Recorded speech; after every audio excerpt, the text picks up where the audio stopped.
निजाम बाबू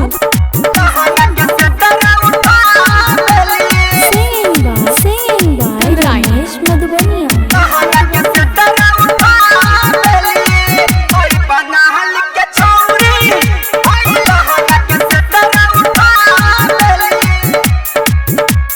Mix by Vinay Nirmal।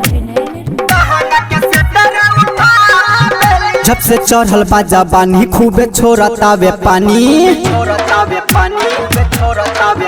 जब से चढ़ल बाजा बानी खूबे छोड़तावे पानी, जब से चढ़ल बाजा बानी खूबे छोड़तावे पानी, जब से चढ़ल बाजा बानी खूबे छोड़तावे पानी। कितना छोरा के ई दिल धारा कहा बेहली ओई बंगाल के छौरी, ओई बंगाल के छौरी, ओई लहंगा के सेटर उठा बेली, ओई बंगाल के छौरी, ओई लहंगा के सेटर उठा बेली। जब से चढ़ल बाजा बानी खूबे छोड़तावे पानी, जब से चढ़ल बाजा बानी खूबे छोड़तावे पानी, जब से चढ़ल बाजा बानी खूबे छोड़तावे पानी। कितना छोरा के ई दिल धड़का बेली ओई बंगाल के छौरी, ओई बंगाल के छौरी, ओई लहंगा के सेटर उठा बेली, ओई बंगाल के छौरी,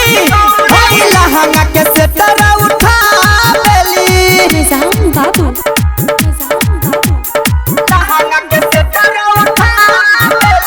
SK recording studio Delhi Chhatarpur.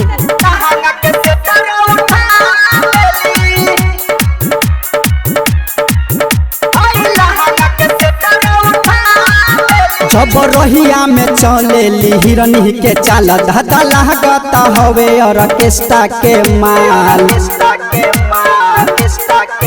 जब रोहिया में चलेली हिरनी के चाल धता लागता हवे ऑर्केस्ट्रा के माल। खूबे कम रहिलाबे दुनु जो बहना डोलाबे, कितना छोरा के ई दिल धड़का बेली ओई बंगाल के छौरी, ओई बंगाल के छौरी, ओई लहंगा के सेटर उठा बेली, ओई बंगाल के छौरी, ओई लहंगा के सेटर उठा बेली। बुझले रे भाई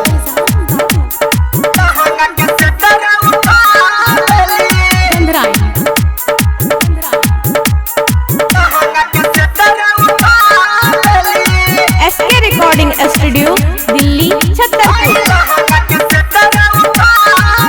एकरा पीछे पड़ल राइटर विपिन विशाल, रमेश मधुबनिया छुआता दुनु रे गाल,